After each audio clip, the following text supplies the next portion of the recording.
खामोश वाकयात में नए आने वाले दोस्तों से गुजारिश है कि चैनल को जरूर सब्सक्राइब करें और बेल आइकन पर जरूर क्लिक करें ताकि हर नई आने वाली वीडियो का नोटिफिकेशन आपको बर वक्त मिल सके। तो चलते हैं आज के एपिसोड की जानिब। दुनिया में सबसे ज्यादा नफरत अगर कहीं पाई जाती है तो वो अपने खानदान के रिश्तों में, रिश्तेदारों में। वो ऐसी नफरत होती है जो मिठास का लिबादा ओढ़े होती है और ये नफरत हर गुजरते दिन के साथ बढ़ती जा रही है, खासकर वहां जहां यकीन खत्म होता जा रहा है। लेकिन इन सब के बावजूद एक ऐसा खानदान भी था जहां रिश्तों में नफरत नहीं, बेजा मोहब्बत पाई जाती थी। वो खानदान जहां दूसरे की खुशी अपनी खुशी से पहले रखी जाती और इसके लिए सब वार दिया जाता। महराज हाकिम अपने हुक्के को एक तरफ रखे बाहर लॉन में आकर बैठ गए थे। बड़ा सा कुशादा लॉन जहां हर तरफ हरियाली थी, तरह तरह के उगे हुए फूलों की खुशबू ने सुबह का माहौल और मुअत्तर बना दिया था। एक तरफ माली बागीचे को निखारने में मसरूफ थे तो एक तरफ घर से बाहर गए मर्द हजरात जॉगिंग किए घर में दाखिल हुए थे और अंदर जाने से पहले महराज हाकिम के चारों बेटे उनके पास आ गए थे, हंसते हुए कह के लगाते हुए, अस्सलामु अलैकुम अब्बा जी। सबसे बड़े बेटे ने वालिद का हाथ पकड़े अपने माथे और फिर होंठों से लगाकर बोसा दिया था। महराज भाई, कहाँ से लाते हैं इतना स्टैमिना? फिर अब्बा जी के पास आप ही आए हैं पहले। शाहजेब साहब भी वालिद के हाथ को माथे पर लगाने के बाद चूमते हैं और यही एहतराम बाकी दोनों ने भी किया था। चारों बेटे पास आकर बैठ गए थे। बड़े बेटे महराज हाकिम, बहरोज के वालिद, दूसरे बेटे शाहजेब हाकिम, चांदनी के वालिद, तीसरे बेटे हमदान और चौथे बेटे वजदान हाकिम। बेगम, अब चाय ले आओ, चाय बन रही है या पाए? सुबह सुबह अम्मा से डांट खाने का इरादा है अब्बा जी। वो सब हंस दिए थे। डांटूगा तो मैं पिछले 10 मिनट से इंतजार कर रहा हूं। हाँ, 5 मिनट तो हुए नहीं साहब। आप बेटों के सामने कुछ ज्यादा ही शेर बनते हैं। वापस कमरे में ही आना है, याद रखिए। खबरदार। शमीम बेगम ने अपने बेटों को एक नजर गुस्से से देखा। सबके कह कहे बंद हो गए। उसी वक्त रुखसार, उनके जूस भी ले आओ वरना बाप की तरह ये भी पाए बनाने का ताना दे देंगे। कुछ देर में उनकी बहू भी आ गई थी। मेरे बेटे मेरी तरह की हिम्मत नहीं रखते जो अपनी बीवियों को कुछ कह सकें। मुज्तबा साहब ने अपनी मूंछों को ताव देते हुए अपने बेटे को चैलेंज किया था, जो एक नजर अपने वालिद और एक नजर अपनी आती हुई बीवियों को देखने लगे थे। अब्बा जी, हमने अपने कमरों से बाहर नहीं निकलना, शाहजेब साहब ने बाकी भाइयों को देखते हुए कहा था और वो फिर से हंस दिए थे। इस बार मुज्तबा साहब भी कहकहा लगाकर हंसे थे और उनकी बेगम भी उनके साथ बैठ गई थी। नाश्ते की ट्रे टेबल पर रखे वो सब अपनी अपनी बीवी के साथ गुफ्तगू में मसरूफ हुए तो मुज्तबा साहब ने अपनी बीवी का हाथ पकड़कर फखर से अपने बच्चों को देखा था। अभी वो बात कर रहे थे कि मेन गेट खुला और इस फैमिली की झल्ली और लाडली मिस चांदनी बाल ठीक करते हुए घर में दाखिल हुई। अरे गुड़िया बाहर गई हुई थी, इसलिए कहूँ रौनक कहाँ गई घर की? महराज साहब ने जूस का गिलास मेज पर रखकर गेट की तरफ देखा। बाकी सबकी नजरें भी मरकूज हो गई थी। रौनक? आपका मतलब तूफान? अपनी बेटी को देखते हुए शाहजेब साहब ने कहा। शाहजेब आप भी ना। शाहजैन ने एकदम से चुप करवाया था अपने शोहर को, मगर वो हंस दिए थे। वो तो हमारे घर की रौनक है, आज क्या पकड़ के लाई है? दादाजी ने बहुत शफकत से पूछा। इनकी आंखों में जो मोहब्बत चांदनी के लिए झलक रही थी वही बाकी सब बड़ों की नजरों में भी थी। अब क्या उठाकर ले आई है हमारी परी? देखते हैं, पिछली बार तो बतख उठाकर लाई थी। नाहिद बेगम ने हंसी छुपाते हुए कहा तो उनकी देवरानियों ने भी हंसी कंट्रोल की थी, मगर कब तक?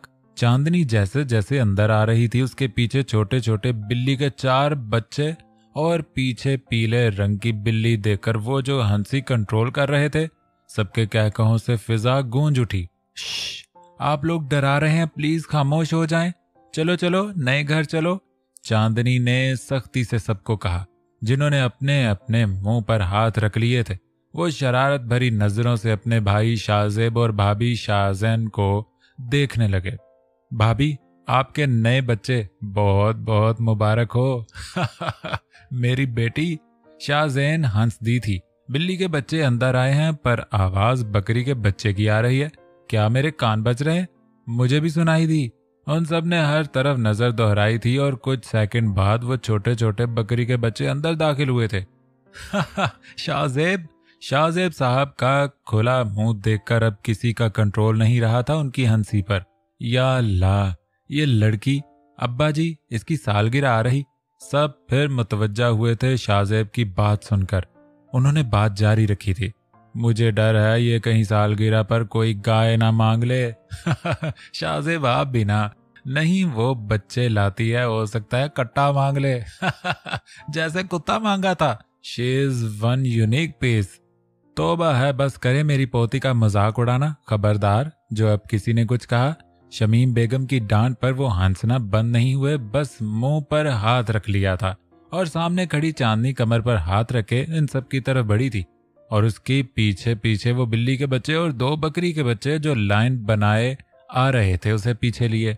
बालकनी पर खड़े कजन ने अपना मोबाइल निकालकर वीडियो बनाना शुरू कर दी थी।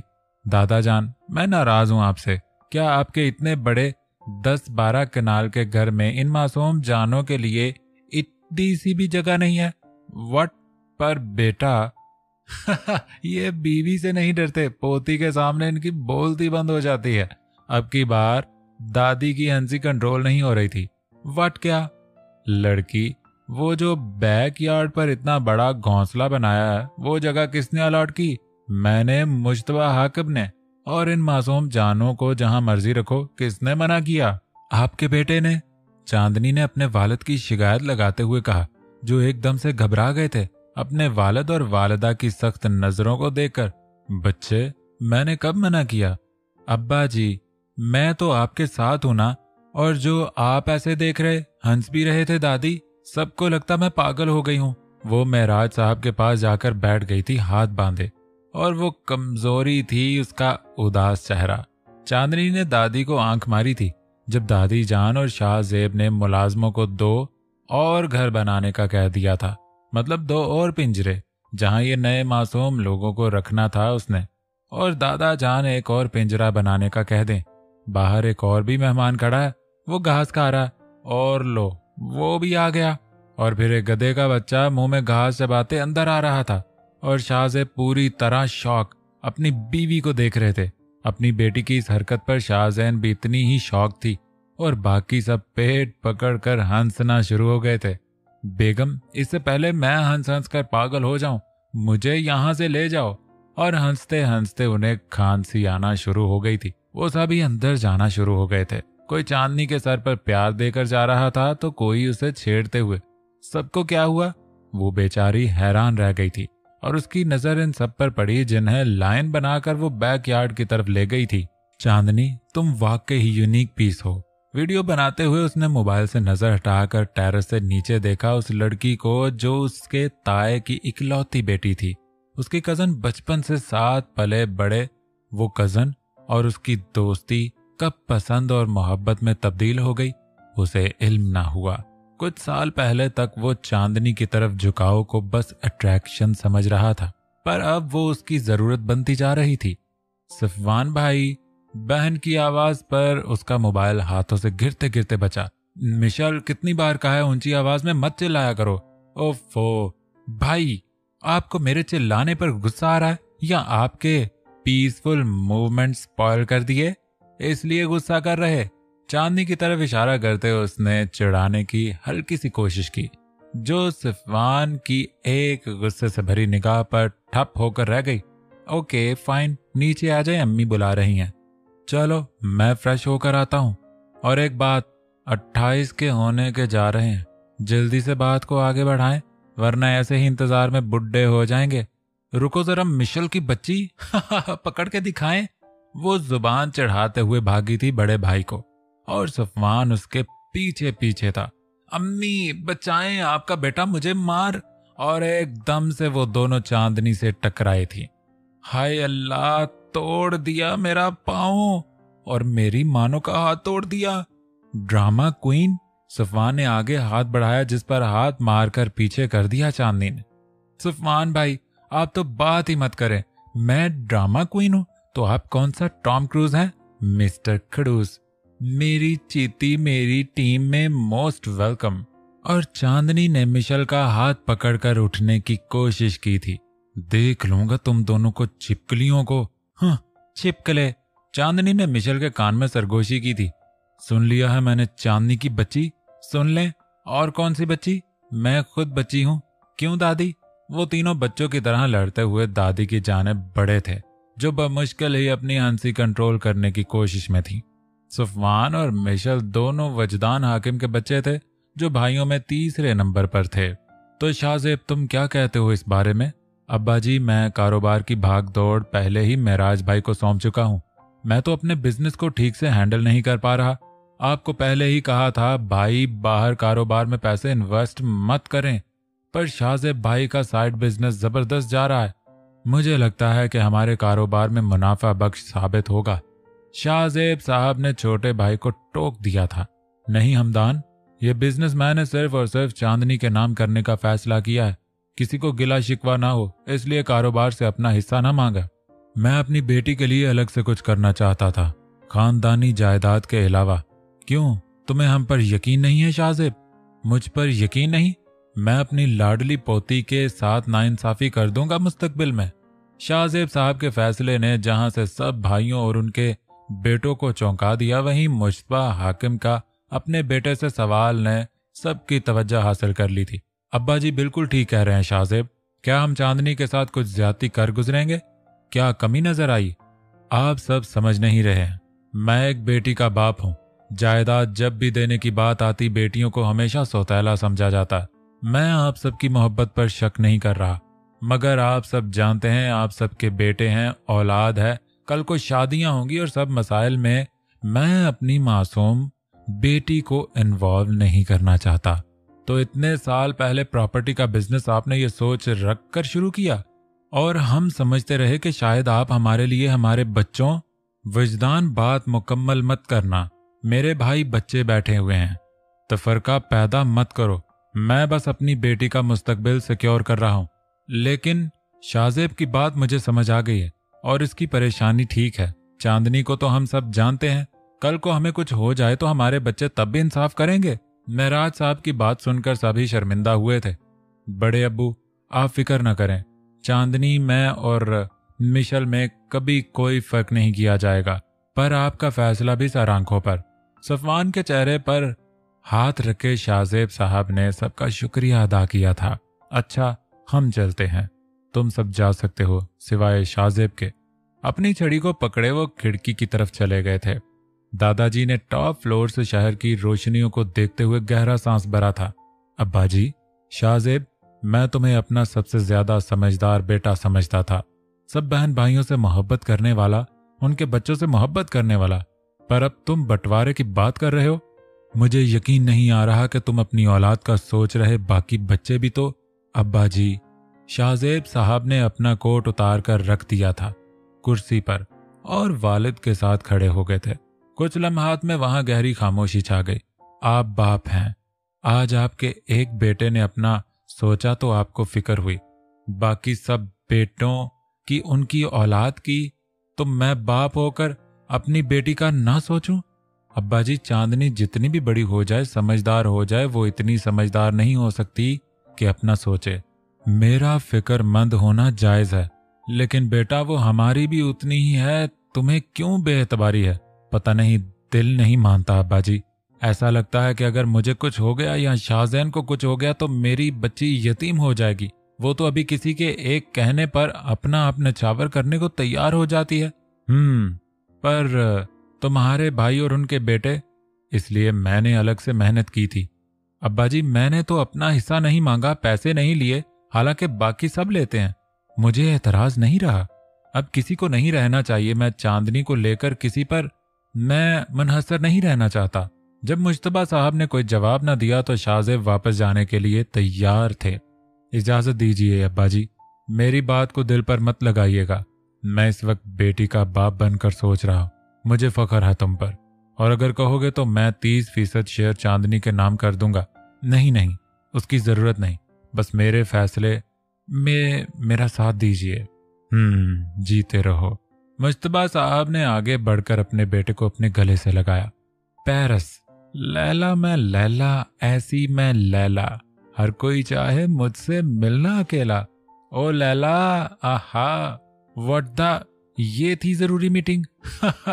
बेटा, जरूरी मीटिंग ये नहीं थी, अभी जो दिखाने वाला हूं तेरे होश उड़ जाने। दोस्त इसका हाथ पकड़े अंदर क्राउड में ले गया था। यार मुझे नहीं जाना अंदर, मैं जरूरी काम छोड़कर आया हूं और जिसको भी देखूं दुनिया भुला दूं, मजनू बना दूं, ऐसी मैं लैला। उस लड़की को इतने मर्दों में डांस करते देखकर बहरोज हाकिम के हाथ मुट्ठी की सूरत बंद हो गए थे। व्हाट द हेल राबिया, वो उसके पास जाने लगा था जब उसके दोस्त हारून ने उसका हाथ पकड़कर उसे रोका। वो होल्ड ऑन, रुक जा यार, ऐसा हॉट डांस हर रोज देखने। हारून के मुंह पर मुक्का मारते हुए वो स्टेज की तरफ बढ़ा था। ये कैसे हैं लम्हे जो इतने हंसी हैं? मेरी आंखें मुझसे क्या कह रही हैं? राबिया चलो। उसने जैसे ही राबिया का हाथ पकड़कर उसे स्टेज से नीचे ले जाने की कोशिश की, नशे में धुत लोगों ने उसका रास्ता रोक लिया था और राबिया भी हाथ छुड़वा कर वापस डांस कंटिन्यू कर चुकी थी। तुम आ गए हो, यकीन कैसे आए? ये दिल कह रहा है तुम्हें छू के देखो। बहरोज, वना डांस? शट अप, चलो। हारून, तुम दोनों ने इस जख्मी शेर को क्यों छेड़ दिया? चेक तो कर जरा बहरोज का मुंह। वो होंठ पर लगे खून को साफ करके इधर ही देखने लगा था। साथ तुम उसके हाथों मर जाओगे। देखो वो कितने गुस्से। और इन दोनों की आंखें शौक से बड़ी हो गई थी जब बहरोज ने राबिया को जोरदार थप्पड़ मारा था और वो नीचे गिर गई थी। बेहया बहरोज, वो नशे में थी तो क्यों किया नशा जब संभाल नहीं सकती खुद को? बहरोज वहां से जाने लगा था जब बेहोश राबिया पर उसकी नजर पड़ी और उसने उसे उठा लिया था और बाहर ले गया था। जाने से पहले अपने दोनों दोस्तों को एक नजर देख कर गया था। उसे उम्मीद नहीं थी कि वो दोनों राबिया को यहां आने की इजाजत भी दे सकते। हारून, काम बहुत सीरियस हो गया। काम प्लान के मुताबिक हुआ है। बहरोज को फैसला करना ही होगा चांदनी को लेकर। पाकिस्तान, मैं आपसे और अम्मी से बात करना चाहता हूँ, मगर मैं चाहता हूँ शाहजेब भी मौजूद रहे और शाहजैन भाभी भी। महराज अपनी बेगम जैनब के साथ वालिदैन के बेडरूम में दाखिल हुए थे। रात के इस पहर सब खैरियत है महराज? जी अब्बा जी, सब खैरियत है, बस हम दोनों बहुत आस उम्मीद से आए हैं आपके पास। जैनब सास के पास बैठी तो रूम में शाहजेब भी अपनी बेगम के साथ दाखिल हुए थे। अस्सलामु अलैकुम। महराज भाई, डराया तो मत करे छोटे भाई को, आगे ही मेरा छोटा सा कमजोर दिल। आओ आओ, कमजोर दिल के कुछ लगते। वो दोनों बेटे वालिद के साथ बैठ गए थे जबकि दोनों बहुओं सास के पास। दरवाजा बंद हो चुका था और महराज साहब ने एक हाथ वालिद का पकड़ा था तो दूसरा छोटे भाई का। मैं जो कहने वाला हूं पता नहीं आप दोनों क्या तासुर दें, पर मैं और जैनब अपनी ख्वाहिश जाहिर करने का हक रखते हैं अब्बा जी। क्यों नहीं मेरे बच्चे, बेफिक्र होकर कहो क्या परेशानी है? अम्मा, मैं बहरोज के लिए चांदनी बेटी का हाथ मांगता हूँ। बहरोज आने वाला है, मैं चाहता हूँ उसके आते ही हम शादी कर दें। मुझे बहुत घबराहट हो रही। वो भी बात मुकम्मल नहीं करते कि शाहजेब ने उठकर भाई को गले लगा लिया था। वो आपकी बेटी है भाई। शाहजेब, अगर तुम इनकार। वट, क्या तुमने? हाँ जी, मुझे खुशी होगी, पर शाहजेब एक बार चांदनी बेटी से पूछ। नहीं अम्मा, चांदनी को अच्छे बुरे का नहीं पता। मैं उसके लिए बहरोज से अच्छा लड़का ढूंढ ही नहीं सकता। शाहजैन ने शोहर की बात पर नापसंदीदगी का इजहार करना चाहा पर वो चुप रही। उनकी आंखों के सामने उनकी लाडली बेटी की जिंदगी का फैसला हो चुका था। वो इस वक्त अगर अपने शोहर की मुखालफत करती तो शायद वो अपने रिश्ते की तौहीन करती। शादी के बाद ये पहला फैसला था जिसे करते हुए शाहजेब साहब ने एक बार भी नहीं पूछा किसी से।